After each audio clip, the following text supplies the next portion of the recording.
This 3D printed helmet is as tough as the woman it was made for. We're talking about headgear that can take a hit in this episode of the Cool Parts Show.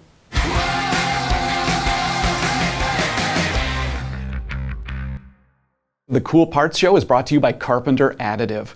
The company's Athens, Alabama Emerging Technology Center is an end-to-end additive manufacturing production facility with everything from material development to post-processing under one roof, ready to help you with your next metal 3D printing job. Check them out at carpenteradditive.com. Now back to the show.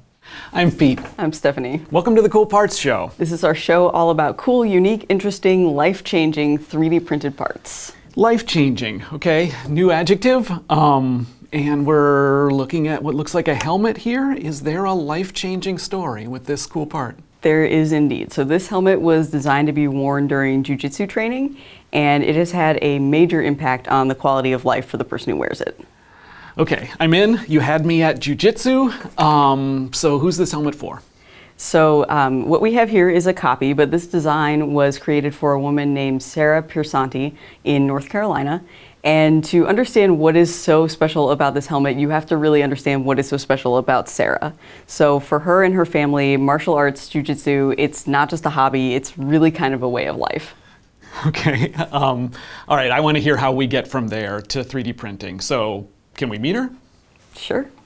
Martial arts has played a pretty big role in my family for the last 6 years. It started with my daughter and I by ourselves, and I met my husband at martial arts, specifically jiu-jitsu. And his kids also do martial arts. And together as a family, we help to run a jiu-jitsu academy here in Knightdale. So I've always been an active person, whether that's hiking or skiing and snowboarding in the winter, or going to the beach and going for runs and swimming and cycling. I've done triathlons. I rode my bicycle across the country when I was in my early 20s. And then martial arts was just a natural progression from there. Okay, so that kind of gives you a sense of who Sarah is, the ideal lifestyle that she likes to lead. But a couple of years ago, Sarah had this setback. You might have noticed in that video, she has a cochlear implant. So a couple of years ago, she kind of mysteriously lost her hearing. It could have been a virus, it might have been a training injury. Doctors don't really know. But now she has this device that helps her hear. So a couple of different components to it. There's like the earpiece that goes over her ear that has microphones to capture sound. There's the transmitter on the back of her head. She has like a flower on it. And then that sits right over top of this internal processor. So the processor is actually under her skin, but on top of her skull. And then there are these electrodes that lead down to her auditory nerve so she can hear. But the issue really comes from that processor, like the earpiece and the transmitter, she can take those off. But the processor is always there and it's pretty delicate. And so although she got her hearing back, she wasn't able to do jiu-jitsu anymore. She wasn't able to do like some really simple things like roughhousing with her kids. While I could function in the real world a lot better because I could understand what people were saying and I could hear my kids better and I could, I had better independence. It took away all the things that made my life really fulfilling, like being able to run around with the kids, participating in martial arts. Without this headgear, I became a little bit more withdrawn from my friends and stuff like that because all of my friends are also in the martial arts community. Getting the cochlear implant was really bittersweet. It allowed me to do a lot of the things that I really needed to do in life, but it prevented me from doing all the things that I wanted to do in life. Okay, so I think I see how this is going to prove to be life-changing. So cochlear implant. So I know a little something about that. So sensitive electronics that detect and interpret vibration in the way that a deaf person's hearing no longer can.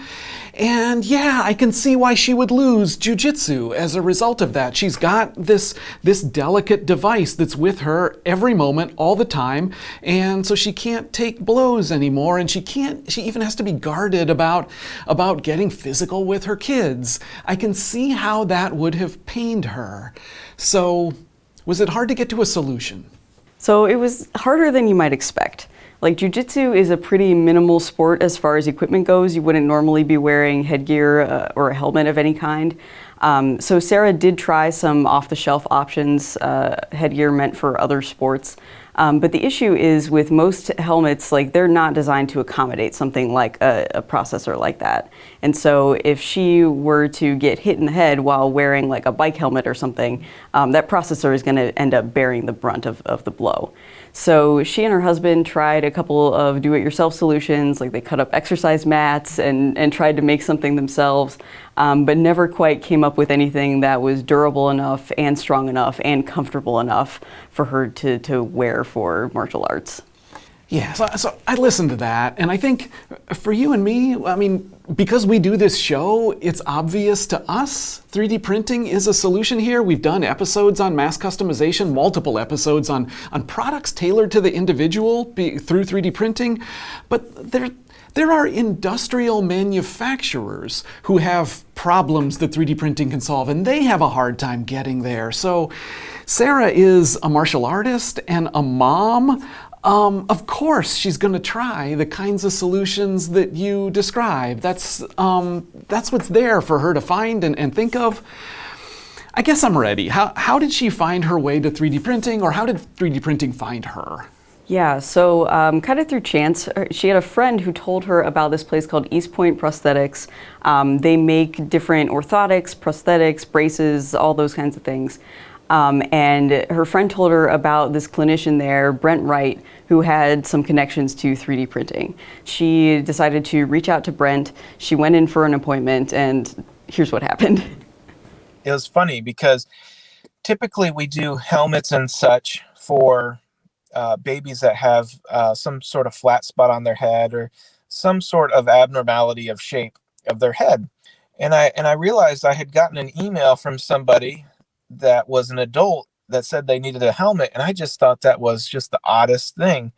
I was like, well, maybe they'll bring their child and that's what they need. And so when Sarah came to my office and it was only her, I'm like, oh, this is interesting.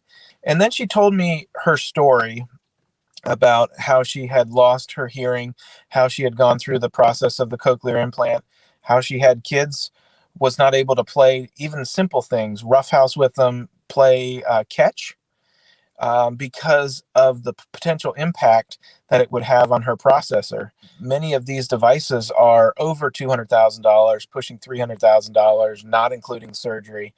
And so you can imagine how important it is to protect these devices. The neat thing is that Eastpoint had all the technology, because we do helmets, and some of the tribal knowledge that goes along with fitting a helmet. So I went to Brent's office for our initial visit, and I was expecting to, go in and just to talk. But he actually pulled out this iPad with some really cool technology attached to it and asked me very nicely to put this sock over my head, and he had like an eye hole cut out, and I sat in a chair nice and still, and he kind of scanned my head with this iPad and special program, and the next thing I knew, there was a 3D image of my head that he could spin around. Okay, so I have a lot of questions. She's there in the office, he gets out the iPad, they put the sock over her head, she gets scanned. Is it easy or hard to get from scan data to 3D printed helmet? Was there iteration involved? So that's a good question. Like if you were making something like this the old-fashioned way, it would be a really manual process. Like you probably would go through a couple of iterations. You would be doing a lot of tweaking to the design. But with the digital workflow where you're scanning and then 3D printing, a lot of the iteration and design work actually kind of gets front-loaded into that process. The thing with prosthetics and orthotics is it's not just a scan like you would do something for automotive, like it's definitely going to fit, it's dimensioned. You're actually working with something that is living, something with tissue that has different tissue densities, somebody that has bones. And that's where the scans, you need to manipulate them in an appropriate way. And one of the things that we do, like what we did with Sarah, is we knew that we didn't want to push on her processor. So I just took a stockinette, and then I was able to mark that stockinette with a Sharpie around where her processor was. So then when I captured it in a scan, I was able to see those marks without issue, and I knew where I needed to push and where I couldn't push. It's a really neat and super precise technology that we can use, and then interpret when we go to modify it digitally. Okay, we're pretty far into this now. I still don't know how this was made. What was the 3D printing process? Yeah, so this was 3D printed from PA12 nylon using multi-jet fusion, the 3D printing polymer process from HP. And as it turns out, Brent Wright is not just an orthotist and prosthetist at Eastpoint. He's also the co-founder of this other company, Additive America, which specializes in contract manufacturing using MJF. So after Brent took the scan of Sarah's head, he worked with his Additive America co-founder, Zach Holcomb, to tweak the design and get the helmet 3D printed. When Brent Wright called me and told me about the opportunity to work with Sarah to provide a headgear for her, I really thought it was a great opportunity. I was a wrestler in high school, so I was immediately interested in the idea. Brent got with her and got the scan, pulled a cap over and got a scan of her head, and then was basically able to build the geometry off of that. And then Brent and I worked together, figuring out, where do we want thickness, where do we want rigidity, where do we want some flexibility, all on the same part. So what you're seeing there with the holes in the part are largely there for rigidity, because those holes actually make the part a little bit stronger than it just being solid. Okay, so she gets scanned. And we've got a maker of prosthetics who's got some experience with helmets, and he knows how to take that scan data and manipulate it and produce this helmet so that it's rigid in the right places and flexible and pliant in other places. Are we getting to the solution now? Are we getting to the helmet that worked for Sarah?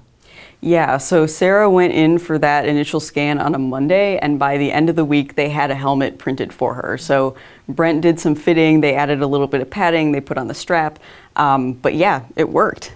The biggest difference between this and something on the shelf is, as you can see, it has this kind of cutout section for my internal processor. My kids don't have to worry about hitting me in the head with a ball, or they can jump on top of me, and if I fall and they knee me in the head or something like that when we're wrestling around, it doesn't hurt at all. I've taken some pretty good shots to the head from knees, elbows, other people's heads. Another benefit that this has is the material is really, really strong.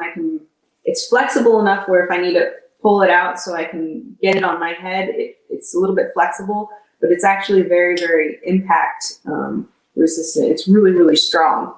I don't really feel any impact at all to my ear or that part of my head. It's very, very light. Even though it's very strong, it's also very light. So the helmet that she's holding in that clip there is the very first original one that they printed, and she's still using it 2 years later. Yeah, that helmet, and she's worn it all this time. Yeah, life-changing, like you say. What has this meant for her? Having this allows me not only to participate in physical activities, but it gives back a sense of norm for my family. It gave me back more of a social life. It made me a happier person. And jiu-jitsu is actually something that my husband and I really bonded over, and it's something that is still a really big part in our family. And so this helmet, this headgear, gave me the freedom to get back those things that really gave me quality of life, really mean a lot to me. Okay, can I just say, I'm really glad you introduced us to Sarah. She's really cool, but also her story is so uplifting. This cochlear implant, while restoring her hearing, potentially took so much from her, except it didn't. She kept at it, kept looking for a solution, and she found her way, and she got her life back. There's so much hope in that. I guess a lot of questions. I guess maybe I can bring the list down to 3, okay? Can I give you 3 questions one by one? Okay, so first question. Let's kind of go broad with this. So this story sort of shows us the potential of 3D printing for customization, for meeting individual needs. But it's total accident that she got to this, total luck. So Eastpoint Prosthetics wasn't making cochlear implant protection as a standard product, and the doctor who gave her the implant wasn't able to say, oh, now go get a helmet 3D printed so you can do jiu-jitsu. She had to look around, and she just happened to find the 3D printing solution that could help her. And what all this shows really is just how early we are in the promise of what 3D printing can realize for customized prosthetics. Now Brent, with his business, he's moving in that direction, but all this is still so new, and I guess, can we talk about that? What does all this mean? Where's this headed? What is the promise of multi-jet fusion for customized medical needs? Yeah, so you're right. Brent is a super early adopter here. Most companies like Eastpoint are not using 3D printing to build orthotics and prosthetics and things like this. A lot of them aren't even using scanning. Like, it's still a very manual, analog field overall. But Brent thought he saw a promise in multi-jet fusion.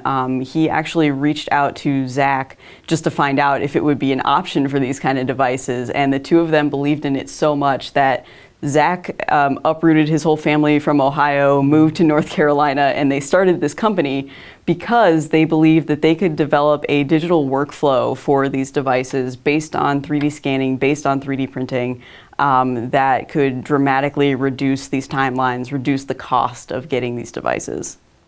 We started Additive America to really standardize the way 3D printed prostheses were made. There really is no one else that is using this technology and creating definitive prostheses with the amount of testing and such that we've put behind it. The biggest thing that we wanted to show is that, one, it could be done, and two, it is truly life-changing to many amputees. Brent and Zach now have this business, and they are 3D printing custom prosthetics, custom helmet like this one, but it's so new. They've got the facility, they've got the company, they've got the machine, they've invested in all this. Does it make sense? Is there enough work to fill the capacity that they have? So, really interesting question. So, looking at this helmet, this is a fairly large 3D printed part. If you think about something like a socket for a leg prosthetic, that's going to be even larger, even taller. And if you have a build that is just a couple of those big things, you're going to run your printer for a pretty long time and not get that many parts out of it. It might not make economic sense. But Additive America takes a different approach. One of the greatest advantages for us is the fact that we're mixing all types of parts together into one build. And that's what we really think helps us to reach a economical figure that's palatable for the current O&P market, so that we can get them in and get their feet wet without it costing them much more money or any more money in some cases. But then we're also able to build share, kind of as we call it. And we take industry parts from automotive, aerospace, consumer goods, short-run production, bridge production, all of those things that you're seeing in additive manufacturing. We're also very active in those industries as well. And so we're taking those parts and using them as filler parts, essentially, to go around some of the larger prostheses or the sockets that go into the build. Okay, I get it. So a leg prosthetic, or maybe even Sarah's helmet, while it was being built, there was all this other stuff around it in the build volume, like tools or prototypes or short-run production for customers that had nothing to do with prosthetics. Yeah, so if you have to plan your build around a couple of large-ish parts, the printer's going to run for the same amount of time if you have 3 or 4 parts in versus if you have 100 parts. So you might as well make the most of it, pack as many things as you can into the build, and spread that cost across the entire batch. Okay, last question. You ready? So this helmet is blue. Sarah's helmet that we've seen, it's like blue and purple and silver. So what's going on with the color? Yeah, let's talk about that. So what we have here is actually sort of a color copy. This was made in a slightly different printer, the Jet Fusion Color. So the design on this one we have in the studio is actually printed right into the surface.